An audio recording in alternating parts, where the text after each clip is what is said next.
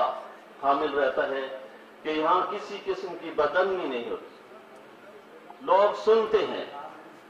اور ہم بھی اس میں ایک چالاکی کرتے ہیں جو پوشیدہ ہوتی ہے، کیونکہ ہمارا تجربہ ہے کہ پشاور یونیورسٹی میں آپ جائیں کسی بڑے سے بڑے ہال میں، آغا خان ایڈیٹوریم میں، کنوکیشن ہال میں مشاعرہ کر لیں،